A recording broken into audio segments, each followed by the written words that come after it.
이번에 국회로 가보겠습니다. 더불어민주당은 오늘 조국혁신당과 합당 문제를 놓고 의원 총회를 진행했습니다. 의총 결과 사실상 지방선거 이전 당장의 합당에 제동이 걸린 상황인데요. 네, 국회 연결하겠습니다. 정호진 기자. 네, 국회입니다. 오늘 오전 민주당은 약 2시간 동안 비공개 의원총회를 열고 합당에 대한 전체 의원들의 의견을 수렴했는데 이 합당 강행보다는 속도 조절에 무게가 실리는 모양새입니다. 박수현 수석대변인에 따르면 의원총회에선 20여 명의 의원이 발언대에 올라서 다양한 목소리를 냈는데요. 종국적으로는 합당에 동의하지만 시기가 적절하지 않다는 의견에 무게가 실린 것으로 파악됐습니다. 직접 들어보시겠습니다. 대체로 통합의 필요성은 공감하나 현 상황에서의 합당 추진은 명분이 있지만 추진이 어렵다는 것과 네, 지도부는 의원들의 의견을 수렴해서 지방선거 이전에는 합당 논의를 중단하는 등의 방식으로 출구 전략을 모색할 가능성이 커 보입니다. 앞서 정 대표는 오늘 오전 민주당 재선의원 모임인 더민제와 간담회도 진행했는데요. 이 간담회에서도 논의를 중단하고 국정과제와 현안에 집중했으면 좋겠다는 목소리가 나왔습니다. 다만 정 대표는 합당 찬성과 반대 모두 애당심의 발로라면서 이 당내 반발 수습에 나서기도 했습니다. 더불어민주당 지도부는 이제 심야 최고위에서 최종 입장을 정리할 예정인데요. 이 합당 제안으로 생긴 균열에 이 특검 추천까지 논란까지 불거진 만큼 이 정 대표 리더십의 중대 기로라는 지적이 나옵니다.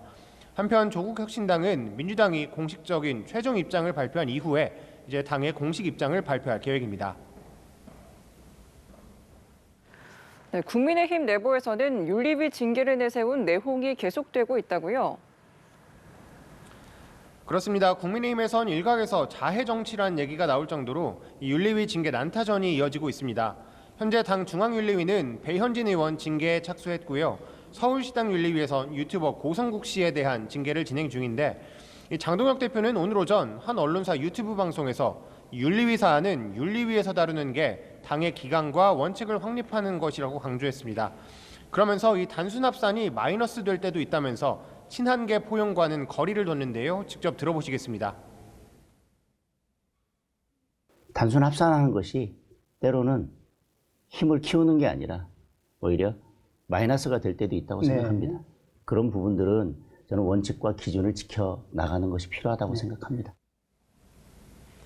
네, 그러나 오세훈 서울시장은 오늘 신년 기자간담회에서 정당사에 없는 일이 벌어지고 있다. 숙청 정치는 정치가 아니라면서 강하게 비판했고요. 친한계 우재준 최고위원은 한동훈 전 대표를 왜 제명했는지 많은 사람은 이해하기 어려울 것이라면서 반발하는 등 내용은 계속되고 있습니다. 또 인구 50만 명 이상 지역 기초단체장은 중앙당에서 직접 공천하는 내용의 당헌당규 개정안을 놓고도 수기가 필요하다면서 소장파에선 의총 소집을 예고했습니다. 자, 지금 본회의장에선 경제 분야 대정부 질문이 계속되고 있는 거죠? 그렇습니다. 대정부 질문 둘째 날인 오늘 국회에선 경제 분야에 대한 질문이 시작됐습니다. 특히 부동산 문제를 두고 여야가 정면으로 충돌했는데요. 더불어민주당 위성곤 의원은 이재명 대통령이 부동산 투기 세력에 대해 최후 통첩을 하고 있다면서 정부의 강력한 정책 추진 의지를 강조했습니다. 반면 국민의힘 이만희 의원은 129 부동산 공급 대책이 문재인 정부의 8.4 대책의 재탕이라면서 날을 세웠고요. 여기에 김윤덕 국토부 장관은 표현에 따라 일리가 있다고 답하기도 했습니다. 또 국민의힘에선 경제 현안 외에도 김민석 총리를 향해서 전날 박충권 의원과의 설전을 언급하면서 사과를 요구하기도 했는데요. 여기에 여권 의원들이 반발하면서 장내가 소란스러워지자 김 총리가 나서서 자제시키기도 했습니다. 당시 상황 보시겠습니다. 생각은 다를 수 있습니다. 그런데 그 내용을 보세요. 아니 내용을 보시라. 내용을 보시면은 의원님들 그냥 내용을 네, 오늘에 이어서 내일은 교육, 사회, 문화 분야에 대한 대정부 질문이 이어집니다. 지금까지 국회에서 연합뉴스TV 정호진입니다.